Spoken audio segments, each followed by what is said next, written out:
pesquisando e estudando. Mas ele às vezes sente, só que às vezes eu sinto, quando eu estou pregando, falo, puxa vida, eu acho que eu saí demais, eu saí muito rápido do texto. Sabe o que ele estava falando? Eu deveria gastar um pouquinho mais de tempo na exegese.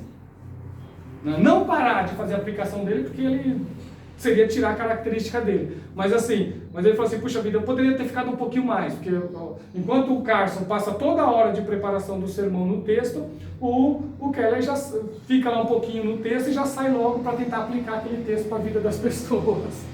Não é?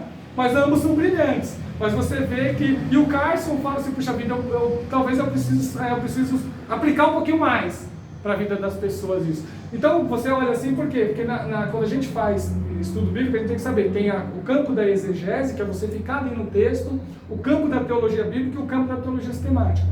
Ter essa diferenciação. Eu vou falar para vocês de mim, eu não sou um teólogo sistemático. Tá? Não é muito a minha área. Apesar de que eu sou crente, então eu creio nas doutrinas. Né? Mas eu não me aprofundo muito na teologia sistemática. Né? O que eu sei de teologia sistemática todo mundo sabe. Vocês todos sabem. Eu não entro em tantos detalhes, em tanto aprofundamento assim. Né? Os grandes debates, uma vez o meu pastor conhece lá o cara lá do Vejam Só, né? Falou, Gelson, vai lá no Vejam Só. Só que eu não sou muito da área sistemática. Eu não quis ir. Falei assim, não, porque dependendo do que ele trouxer lá, eu vou ter dificuldade lá. Eu vou conseguir responder, mas eu não sei se eu vou responder do jeito que o pessoal quer, né? Não deixa, não vou pro debate não, porque eu vejo que os debatedores são pessoas que gostam da parte da sistemática mais. E eles sempre interpretam dentro da sistemática, né? Eu falei, eu vou ficar lá no texto. Aí, se você trouxer problemas atuais do texto, aí eu vou falar assim, puxa vida, mas eu nem pensei nisso.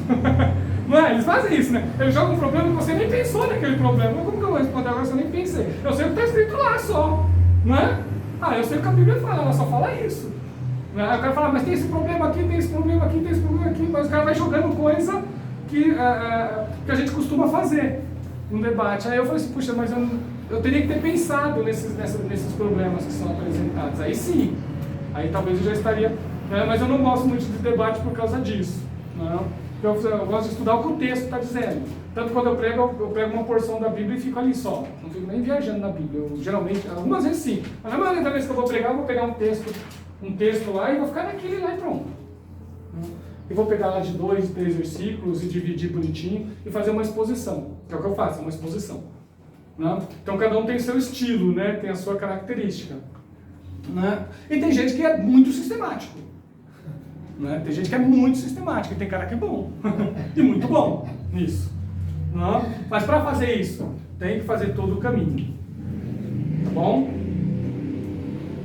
Vamos lá, vamos pegar uma definição de teologia bíblica aqui, do Gerald Voss, que ele diz assim, olha, a teologia bíblica é aquele ramo da teologia exegética que lida com os processos da autorrevelação de Deus depositada na Bíblia. É isso. Não? Então ele vai fazer o processo da autorrevelação de Deus, e ele vai trabalhar esse processo.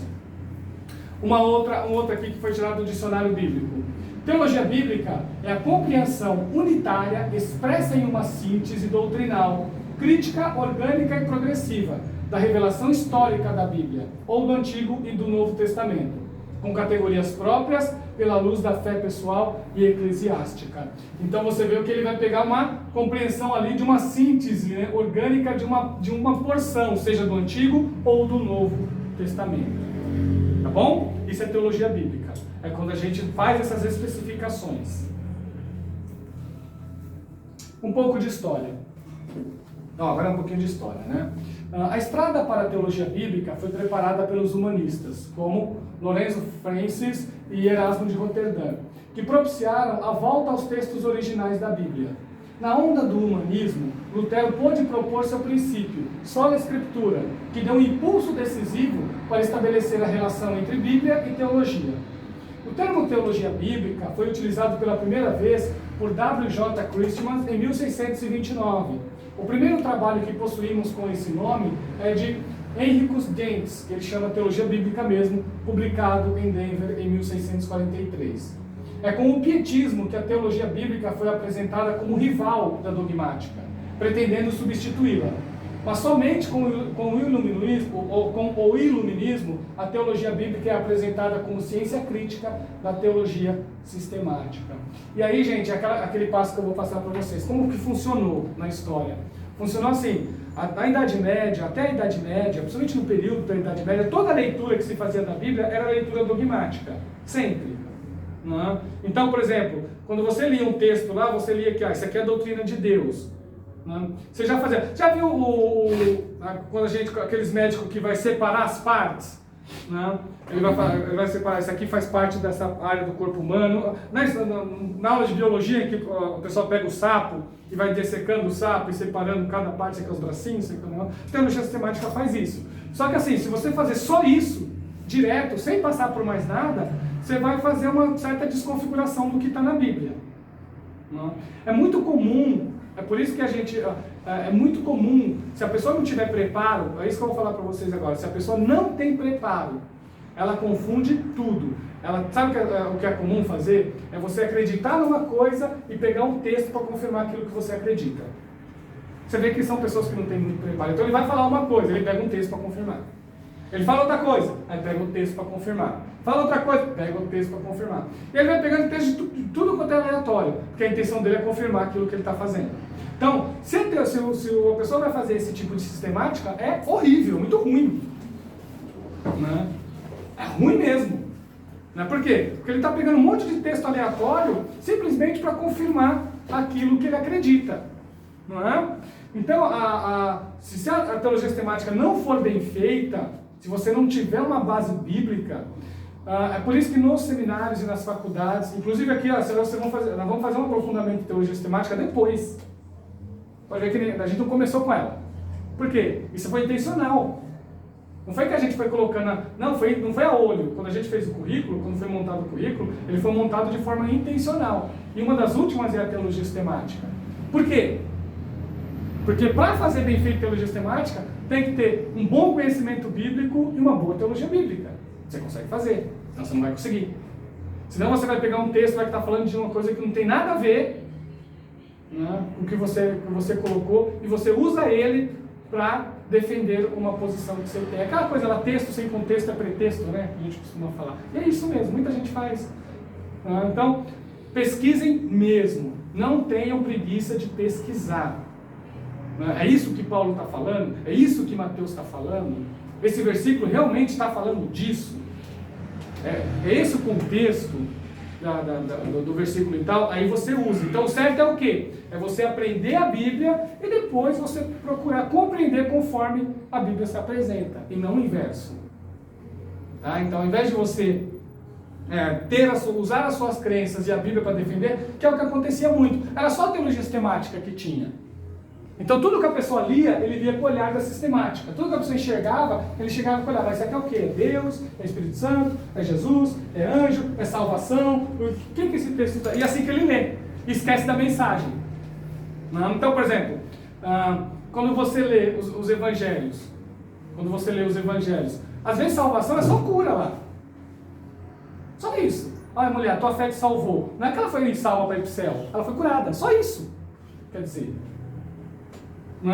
Então o significado de salvação naquela passagem em que Jesus fala a tua fé te salvou, também a tua fé te curou. Você podia trocar, como a palavra não é a palavra cura que está no Novo Testamento, né, que a palavra terapeu seria a palavra seria do soteria mesmo, de salvação, então a gente traduz como Jesus te salvou, né? Mas assim, aí a gente não pode colocar Jesus te curou, porque tem palavras diferentes no grego para uma e para outra, mas o significado é de cura, certo? Então, em outras passagens você vê que é uma salvação espiritual. Então, quando o apóstolo Paulo às vezes escreve lá sobre a salvação, ele está se referindo à salvação lá, a salvação espiritual que nós temos ou que nós teremos no dia que Cristo vier nos buscar. Né? Tem esse aspecto também. Então, você não pode pegar todos os versículos que está escrito salvação e falar que é a doutrina de salvação em Jesus, pela morte de Jesus. Vocês perceberam? Mas não é todos os versículos que vai servir. O versículo lá que está a salvação vai servir quando você fizer uma teologia sobre cura divina. Não é? Agora você pega, está escrito salvação lá na Bíblia. Só que está falando de cura. Então eu quero falar da cura divina, do Jesus que cura. Aí você encaixa o versículo que está escrito salvação, você encaixou certo. Se você encaixar na salvação de Jesus lá no último dia, você encaixou errado. Porque aquele versículo não está falando disso. Agora, se você vai fazer um estudo sobre cura e você está vendo salvação, mas você está vendo que ali está falando da cura, naquela passagem específica, aí você tem que encaixar ele num estudo de cura divina e não de salvação. Vocês perceberam o que eu estou falando aqui? A diferença entre teologia bíblica para chegar na sistemática? Como que as duas, elas não estão competindo, mas uma ajuda a outra? Não é? Então isso é importante, porque a gente é muito comum. Gente, o que eu ouço de pregação de gente que pega uma palavra e vai pegar na nossa Bíblia traduzida, né? E ele usa uma palavra, mas eu não vou mentir para vocês não, vamos dizer assim, os 80% fica bom. Mas às vezes esses 20% atrapalham muito. Né? 80% acerta, eu tenho que ser, também tenho que ser honesto, né? Na maioria das vezes a pessoa acerta. Mas de vez em quando os erros, o problema é que quando erra, qual é o medo que eu tenho? Eu vou falar eu como um cristão, um teólogo. O medo que eu tenho, às vezes, na hora que você errar, você fazer uma promessa justamente no momento que errou. Né? Aí você faz uma promessa, você está pregando, você faz uma promessa, aquela promessa não está na Bíblia. E aí, gente, você acha que vai cumprir? Aí o cara fala assim, aí Deus fala assim, mas eu não prometi nada disso. Certo? Então, esse que é o problema. Então, a pessoa acerta em muitas coisas. O problema é ela prometer na parte que ela errou. É por isso que vale a pena estudar, vale a pena pesquisar. Né? Vale a pena correr atrás, vale a pena ver o que está no texto. Aí Deus honra. Aí você pode falar sem medo, porque é o que está na palavra de Deus. Então a autoridade vem da palavra de Deus. Deus vai honrar aquilo que você fala. Então essa que é a história, foi isso. Então quando eles voltaram para o texto, eles falaram, não, vamos ter um olhar mais bíblico e menos sistemático. Não que a teologia sistemática não seja bíblica. Toda a teologia que você aprende da Bíblia é bíblico. Mas a teologia bíblica é aquela que trabalha exatamente aquele texto, naquela porção maior.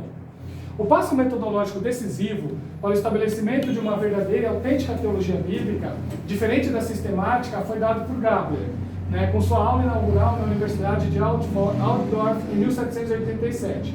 O Bauer foi o primeiro a aplicar um método histórico crítico para a elaboração de uma teologia crítica. O método histórico crítico que a gente vai estudar não é um método que a gente usa muito no nosso país, tá? Como vocês são da Assembleia, tem alguém aqui diferente de igreja da Assembleia, Batista, Presbiteriana, né? A maioria é pentecostal, né?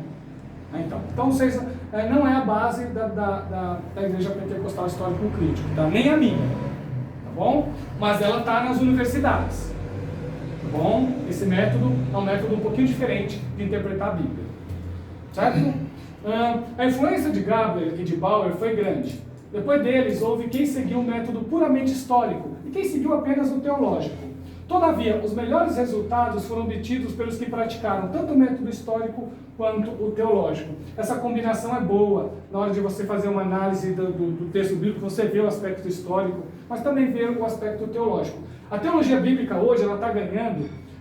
A gente tem hoje teólogos sendo formados, gente, no mundo, e está sendo traduzidos os livros dele, que são excelentes teólogos bíblicos. Né? Então hoje a gente tem uma safra, graças a Deus, né? Deus está levantando pessoas que estão dedicando a sua vida para estudar isso, e eles são assim, eles trazem teologia bíblica no sentido, uma leitura bíblica, né? Tendo a teologia bíblica como referência, de forma brilhante mesmo, brilhante. Tá? Isso está sendo muito bom. Nós temos alguns livros já traduzidos para o português, não são livros pequenos, são um pouquinho maiores, mas eles trazem uma abrangência na hora de lidar com o texto bíblico de forma bem diferente. Vocês vão gostar. Tem um estudioso que ele fez uma análise, só para a gente entrar aqui no que eu estou falando, né? Ele fez uma análise, e quem traduziu foi uma editora católica. Olha que interessante, né? Uma editora católica traduziu o livro, né? E esse livro, só que esse livro você pode comprar. É um livro de um pastor, de um teólogo cristão, né? Só que como as editoras vão traduzindo e o cara tem um monte de livro, quem acabou pegando primeiro foi uma fé Loyola, né? Que é Onde Deus Mora. Acho que é Onde Deus Mora, né? O livro é fantástico, o livro. Ele vai fazer uma teologia bíblica e ele vai pegar de Gênesis a Apocalipse. Olha que interessante, ele não vai fazer só do Antigo e do Novo, ele vai fazer uma teologia bíblica no geral. Ele vai trabalhar a ideia do Deus presente, por isso que é assim, né? Do Deus presente no mundo. E ele vai falar do Éden. O que é o Éden? A presença de Deus. Aí ele vai falar do tabernáculo de Moisés, né? Depois ele vai falar do templo, né? Ele vai falar dos autores. Depois ele vai falar, por exemplo, de Jesus, como o maior exemplo de todos, até chegar no paraíso. E ele vai trazer tudo isso, ele vai fazer todo esse olhar bíblico dentro da configuração de um Deus que mora no ser humano.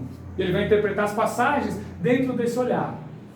E é brilhante, brilhante. Qual o nome do livro? Eu acho que é onde Deus mora. Se eu pegar aqui para vocês, se vocês querem conhecer. Não é um livro muito caro, mas se vocês quiserem ler uma excelente literatura de um teólogo bíblico, já estou dando para vocês aí, né, o nome do livro. Vocês vão gostar muito. Quem é o autor? Eu vou pegar agora.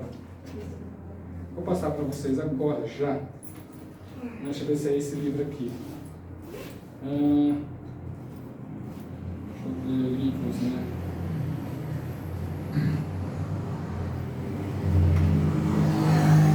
Deixa eu ver se eu consigo achar.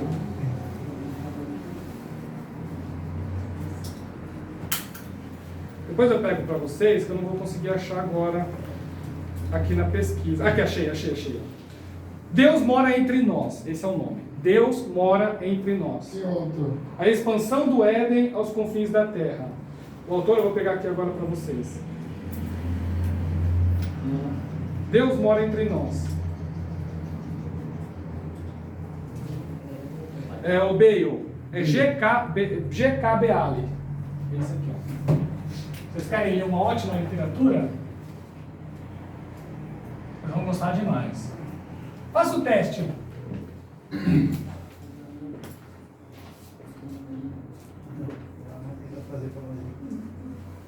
Só para vocês terem ideia, o melhor livro de Apocalipse já produzido hoje, na nossa época, foi ele que escreveu.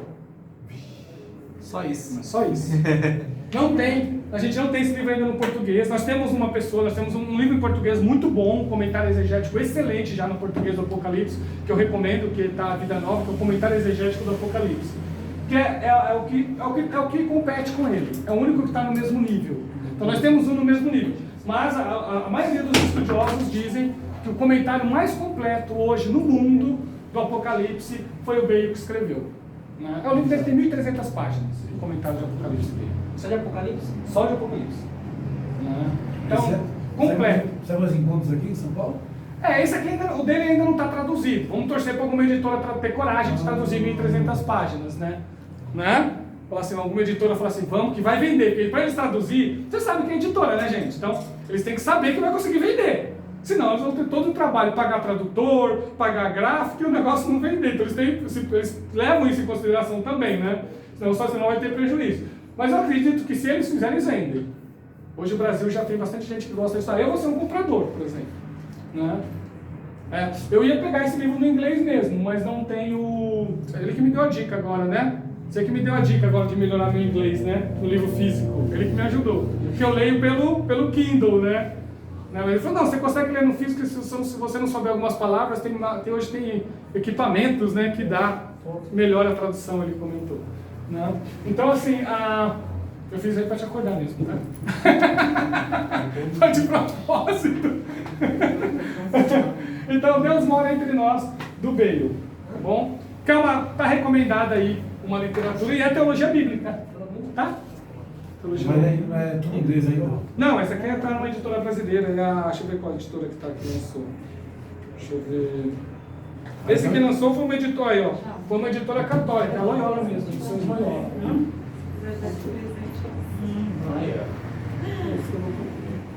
Foi de São Loyola. Mas ele tem bastante livro com editoras evangélicas, tá? É o mesmo autor.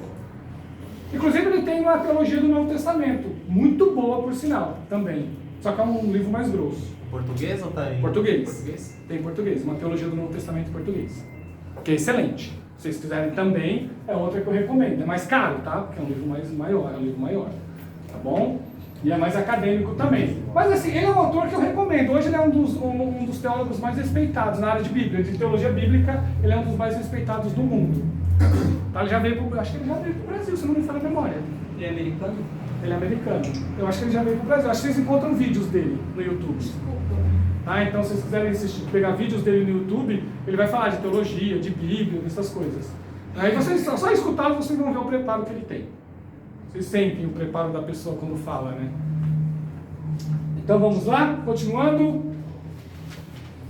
Aí nós temos ainda a parte da história, né? Vamos pegar aqui, ó. Aqui já é um pouquinho mais de teologia crítica, mas vocês precisam saber quem são os autores. Um retorno à teologia bíblica é marcado pela teologia dialética, iniciada depois da Primeira Guerra Mundial por Karl Barth, a qual também aderiu Rudolf Bultmann nos primeiros anos. A intenção pastoral que anima este novo método é fazer atual a palavra de Deus contida na Escritura.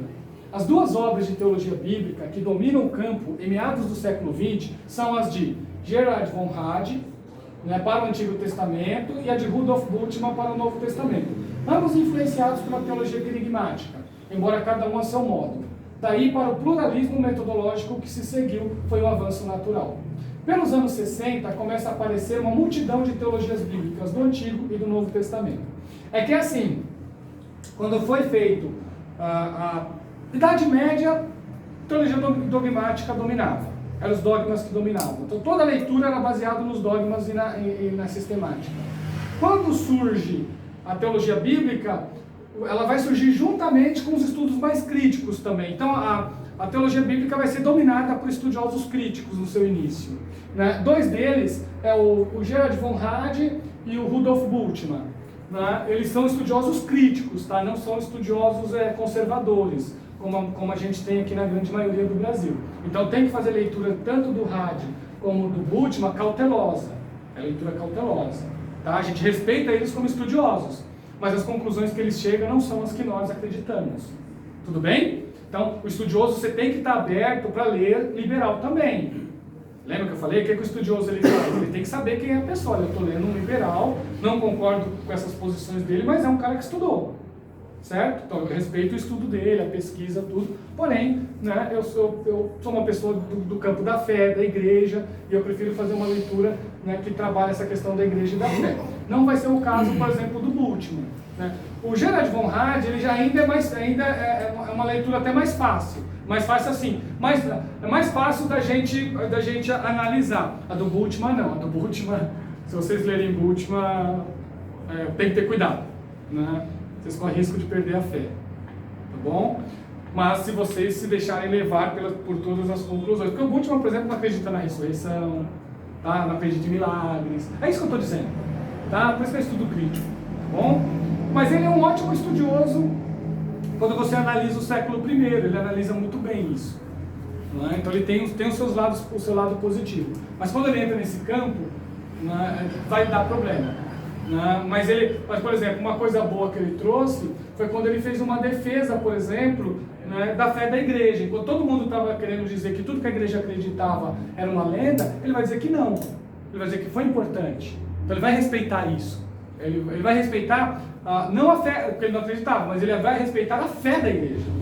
Isso ele vai respeitar. E quando ele vai fazer uma análise, ele faz exatamente disso. O Bultmann faz uma análise de João, que todo mundo fala que é ótimo, eu nunca li, gente. Mas o pessoal fala que a análise do Evangelho de João de Bultmann é excelente. Né?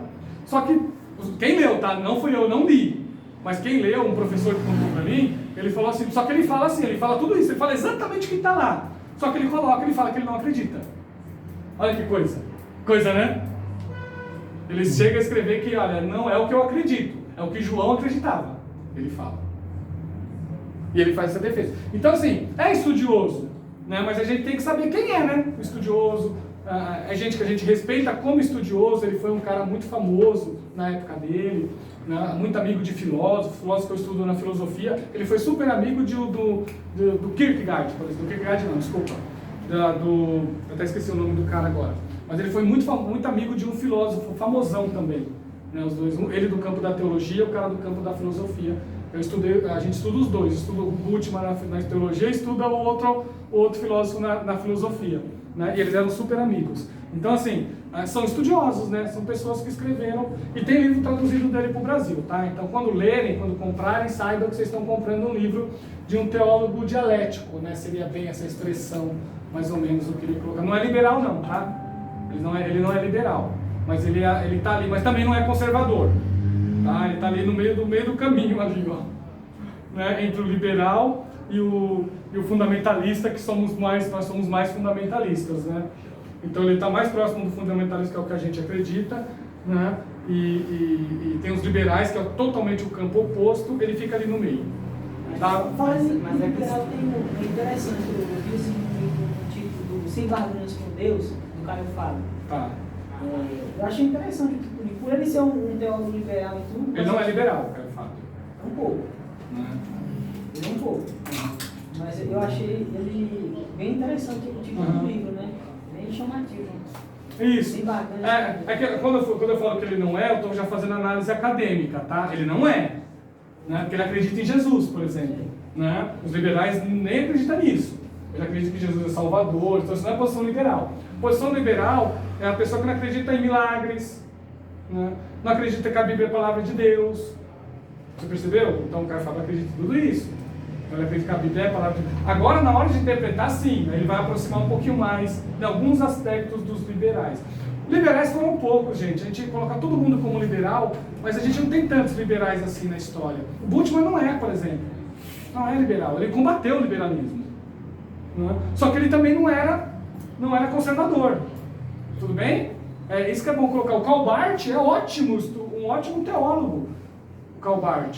Só que o Karl Barth também não era um conservador, mas ele não era um liberal. Ele também combateu o liberalismo. O liberalismo é quando ele colocou a Bíblia num patamar de um livro qualquer. Isso que o liberalismo fez. É só um livro de literatura comum como qualquer outro. Isso é liberalismo. Então é isso que o Vitor Azevedo está fazendo aí. Oi? O Vitor Azevedo.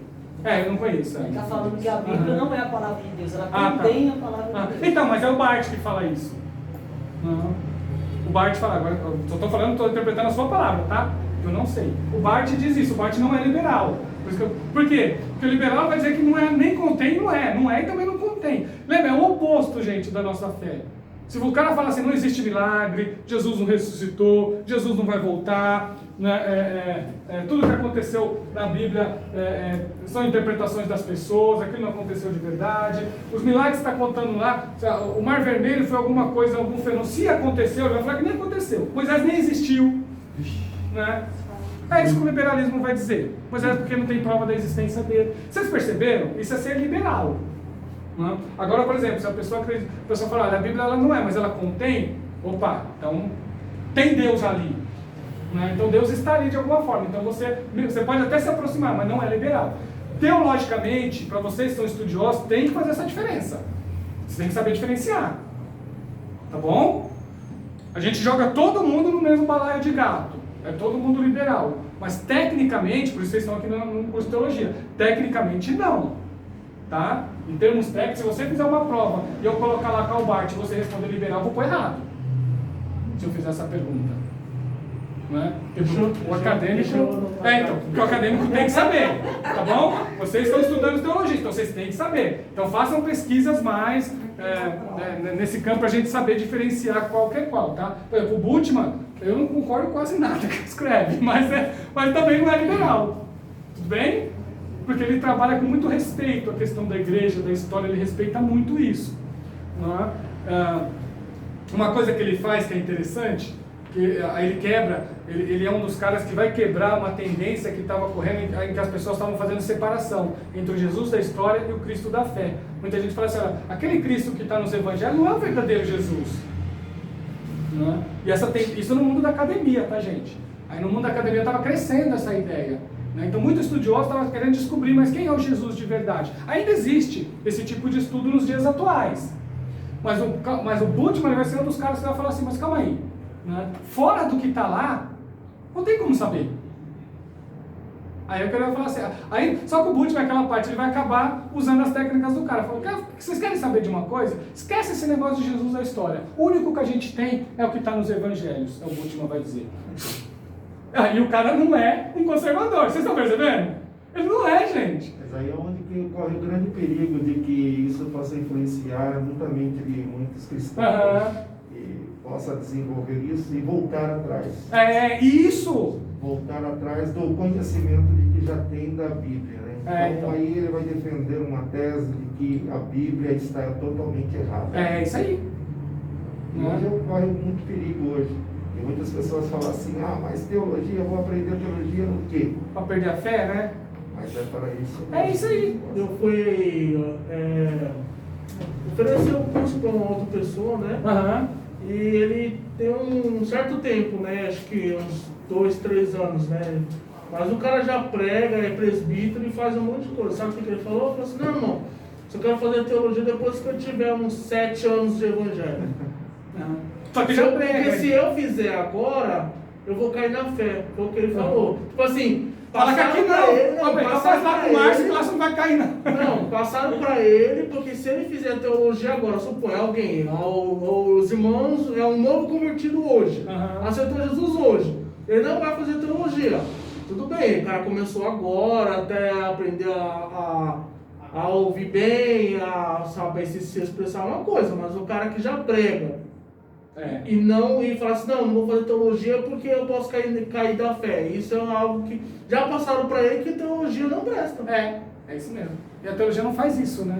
A teologia traz os esclarecimentos. Mas corre o risco se a pessoa, igual você pega, porque eu falei assim, ó, você vai ler um Bultmann, você tem que saber. Olha, o Bultmann é um dialético.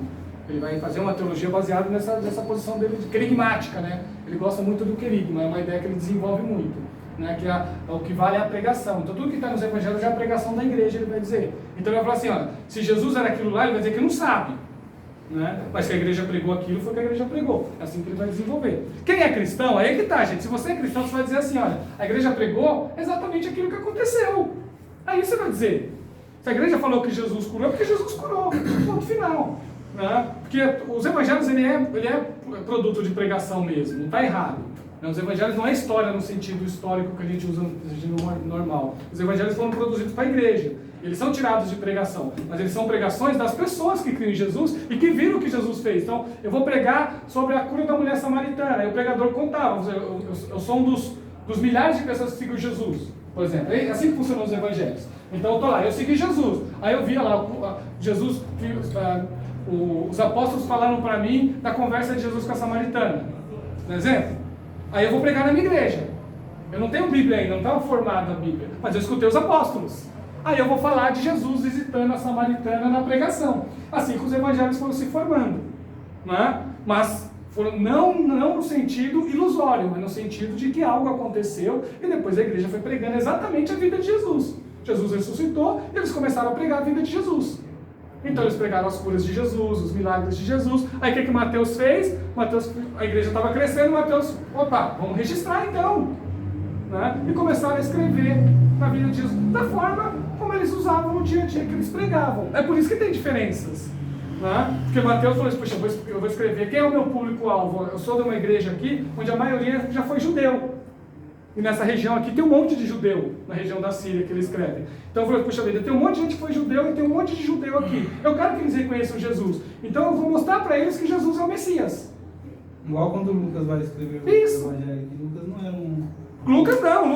Lucas escreve totalmente diferente. Lucas nem cita nada judaico direito. Quando ele cita alguma coisinha ou outra, ele explica direitinho o que é. Você pode observar, quando Lucas cita coisa judaica, ele explica o que é. Mateus não explica nada, só escreve. Todo mundo já sabe o que é. Certo? Então, essa que é a questão. Aí Lucas recebeu uma pessoa, foi para um Teófilo, né, que a gente não sabe direito quem é. Talvez o cara bancou a escrita do livro. Aí falou, Teófilo, eu estou escrevendo aqui para você, né, toda a pesquisa que eu fiz, né, sobre Jesus, e vai lá e escreve o evangelho dele. É assim, gente, que foi feito os evangelhos. Mas tudo que foi feito lá foi baseado no Jesus histórico. Então eu acredito que quem perguntar para mim quem é o Jesus histórico, eu falo que está nos evangelhos. Né? Esse é o Jesus da história. Porque tudo que está lá foi coisa que ele fez. Não é? Mas a pessoa fala para mim assim, mas professor, mas os caras que escreveu lá acreditavam em Jesus. Eu falei, mas e daí? Não é? Acho que o mais importante não é isso. O mais importante é se era verdade ou mentira, né? Acho que aí você quer saber. Então só porque eles acreditavam em Jesus, eles escreveram mentira? Não tem nada a ver uma coisa com a outra. Né? E você já está fazendo uma acusação de falsidade. Se você falar que os autores acreditavam em Jesus, eu falo, ótimo, eu sei que eles acreditavam. Eram pessoas de fé. Né? Mas escreveram a verdade. É isso. Não é?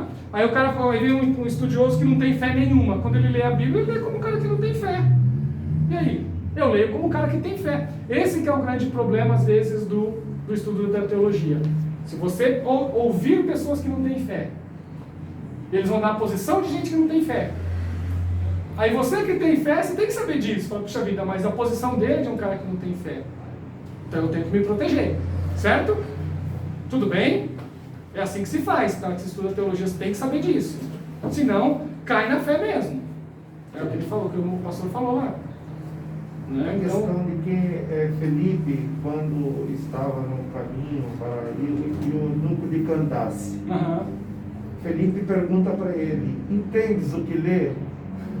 Exatamente. Aí ele fala assim, não tem quem me explica, né? não tem quem me explique isso daqui. Então era algo de que ele precisava do quê? Entender o que ele estava lendo. E era uma das pérolas mais preciosas do qual ele não sabia. É isso mesmo. E E creu em Jesus. E creu em Jesus, né?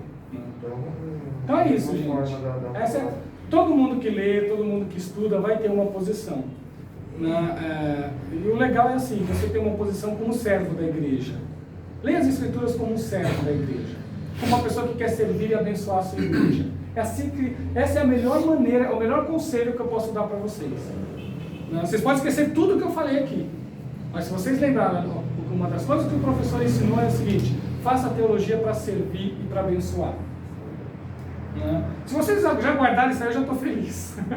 Eu já fico feliz. Porque aí vocês vão estudar, vão correr atrás, vão esquecer o que o professor falou, mas vocês vão pesquisar. Mas vocês vão ter na cabeça de vocês isso: olha, eu estou estudando teologia para servir melhor, para abençoar a vida das pessoas, para ser um servo de Deus e para servir a igreja da qual eu faço parte. Não, glória! Então, acabou o estudo? Está pregando?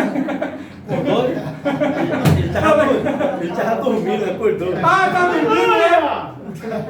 Acordou no manto já. Glória a Deus,